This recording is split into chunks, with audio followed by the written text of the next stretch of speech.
नमस्कार। ये टास्क में आपको अकाउंटिंग जो है इसको आपको करेक्ट लेजर में डालना होता है।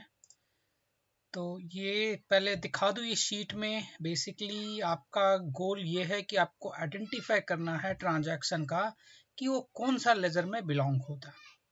लेजर्स के शीट सारे यहाँ पे नीचे बने हुए हैं। ये पिछले साल का छोड़ रखा है ताकि हम भूल ना जाए। तो ये सारे लेजर है, इसको ऐसे आप आगे पीछे जा सकते हैं, आपको ढूंढना में आसानी होगी। अभी आपका काम है यहाँ से ये उठाना है ट्रांजैक्शन, और हमको ये जो आपको ट्रांजैक्शन दिख रहा है ये ट्रांजैक्शन हमको सही लेजर में डालना है। तो ये वाले जो लग रहा है मोबाइल अलर्ट चार्ज, ये बैंक चार्जेस है। ये तो नॉर्मली ऐसा कुछ दिखेगा, जो समझ में नहीं आता तो आपको शीट भी मिलेगा, जैसे कि ये शीट दिख रहा है। तो इसमें ऐसा कुछ है ही नहीं, तो ये बैंक वाले ने चार्जेस लिया है बिना बोल के, तो इसको हम बैंक चार्जेस लिखेंगे, बैंक चार्जेस।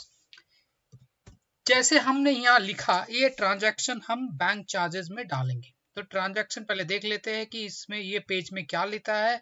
वो लेता है डेट, 1 2 3 4 5 कॉलम उठाना है उधर से।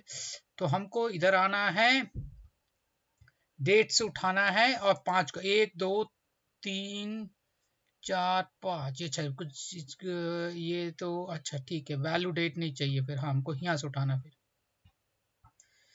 यानी हमको यहाँ से ये ट्रांजैक्शन उठाना है 1 2 3 4 5। ओके, ये दिख नहीं रहा तो ट्रांजैक्शन अमाउंट दिखना भी चाहिए। बैलेंस नहीं उठाना है तो हमको यहाँ से ऐसे लेना है, कॉपी करना है, और इसको बैंक चार्जेस वाले खाते में डाल देना। आ गया ना, देखिए बैलेंस भी बढ़ गया। ये रनिंग है एग्जाम्पल, ये यानी सम करते कभी कभी ये गलत होता, तो आपको ध्यान भी रखना है कि जैसे आपने नंबर डाल दिया इधर, ये नंबर बढ़ना चाहिए। ये बढ़ रहा है, कभी कभी नहीं बढ़े तो मतलब वो या तो कैरेक्टर ले रहा है या तो कुछ तो गड़बड़ कर रहा है। दूसरा हम देखिए, तो एक ट्रांजैक्शन हमने कर दिया।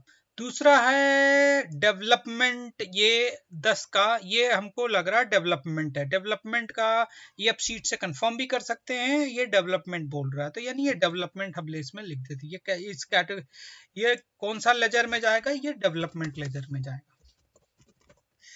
तो वापस से वही करना है, 5 रो कॉपी करना है ऐसे, कंट्रोल सी, डेवलपमेंट ढूंढना, ये रहा डेवलपमेंट, दिख रहा।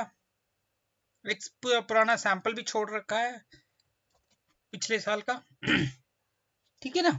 तो यानी बैलेंस भी बढ़ गया। इधर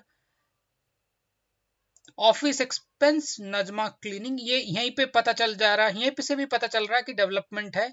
कभी कभी नहीं दिखाते हैं लेकिन कभी कभी दिखा देते हैं, जैसे ये ऑफिस एक्सपेंस होगा तो इसको हम ऑफिस एक्सपेंस में डालेंगे।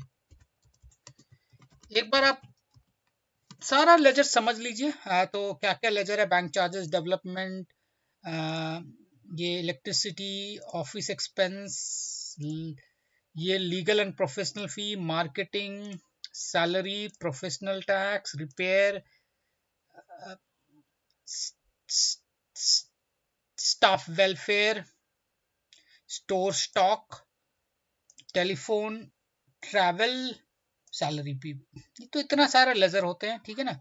शुरुआत में जाने से आपको इसको क्लिक कीजिए 2-3 बार तो आप चला जाएंगे। तो हमने अभी किया, याद नहीं मैंने किया कि नहीं किया, तो हम वापस से ऑफिस एक्सपेंस में जाएंगे। ऑफिस को ऑफिस एक्सपेंस, यानी हम इसको कॉपी करेंगे ये,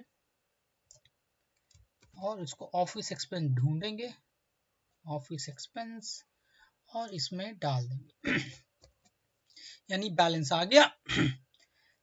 वापस से हम स्टार्टिंग में जाएंगे ये बस रिपीट करना है सैलरी स्वाति, तो ये सैलरी अकाउंट में लेजर में जाएगा। वापस से उसी तरह 4 रोज कॉपी होगा। तो हमको सैलरी ढूंढना है, ये रहा सैलरी मिल गया।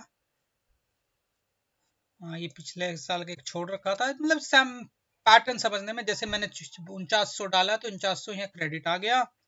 वापस से जाते एक और लेते हैं, सैलरी मंजू, तो ये सैलरी है, तो आप दोनों एक साथ भी ले सकते हैं, मैं वो भी दिखा दूं अगला बार आया कोई तो। यहाँ से लूंगा और इसको सैलरी में डाल देंगे।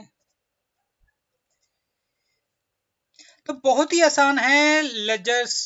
ये शुरुआत से बनना चाहिए, लेकिन हमारे यहाँ लोगों की कमी है, तो ये लास्ट में जब टैक्स फाइलिंग होती तब होता है। ये हमारे पास सॉफ्टवेयर भी है इसका, पर अगेन उसको यूज करने वाला कोई नहीं है। तो ये चीजें वापस से बैंक चार्जेस आए हैं। अब ध्यान रहिए, सपोज कुछ समझ में नहीं आया तो ये आपको एक खाली छोड़ देना है, ठीक है।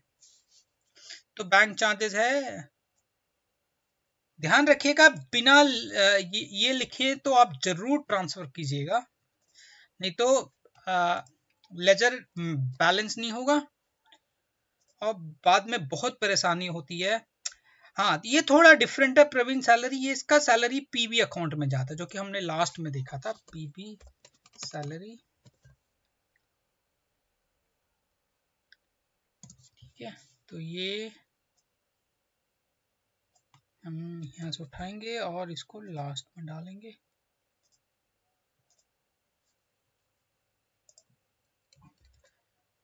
ठीक है, और वापस से शुरुआत में जाते हैं। आशा करते हैं कि आपको समझ में आ रहा होगा। अप्रैल तो खत्म ही हो गया हमारा, टेस्ट के हिसाब से सिर्फ आपको 2-3 महीने का टास्क दिया है। चलिए मई का भी कुछ कर लेते। ये लोन है, अच्छा ठीक है, तो ये पीबी लोन में डाल देते हैं। अच्छा, लोन पीबी बोलता, सॉरी।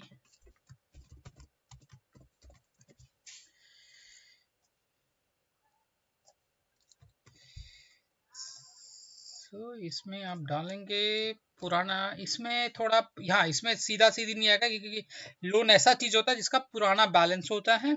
और और ये हमें कंफर्म करना है कि ये हमने फाइलिंग किया है, क्योंकि क्या होता है कि हम जब सीट बनाते हैं कभी कभार वो चेंज होता है कि क्या तो कुछ गलती है, तो ये टू बी कंफर्म हम लिख देते हैं। जो भी हमको डाउट लगता है, एक और ऐसा तरीका है, आप उसमें नोट में लिख देंगे और ये रहा, इसको लाल बना देंगे।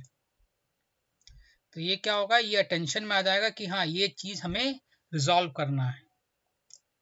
सपोज ये मुझे समझ में नहीं आया तो हम इसको छोड़ देंगे। मुझे समझ में आ रहा है, बस मैं आपको एग्जांपल दे रहा हूँ। ये समझ में नहीं आ रहा क्या है।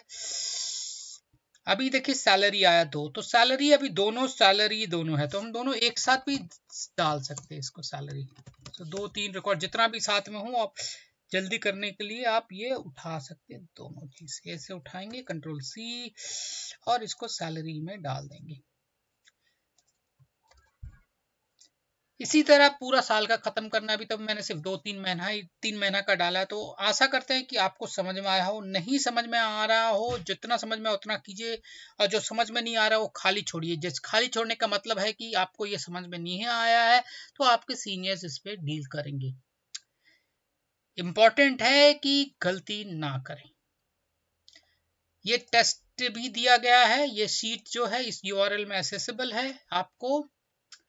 इसमें आपको कभी जो ट्रांजैक्शन समझ में ना आए, तो इसमें से आपको समझ में आ जाएगा, ठीक है। इसमें काफी कुछ और भी इंफॉर्मेशन है जो कि मैं आपको बताना नहीं चाहता हूँ। जैसे कि ये ट्रांजैक्शन के बारे में और भी जानना है, तो हम ये एक CRM ID बोलते हैं, इससे भी पता कर हो जाती है कि इसका क्या पूरा हिस्ट्री है, कब एंगेजमेंट हुआ, क्यों एंगेजमेंट हुआ। तो हर ट्रांजैक्शन के पीछे एक हिस्ट्री होती है, ठीक है। यानी सिंपल रखिए, आपका काम बहुत ही सिंपल है। ये ट्रांजैक्शन उठाने हैं और सही लेजर में डालने हैं। जो ट्रांजैक्शन समझ में नहीं आ रहे आप उसको छोड़ दीजिए। अभी विदा लेना चाहता हूँ, और ऑल द बेस्ट। बहुत ही आसान है अकाउंटिंग करना ऑनलाइन।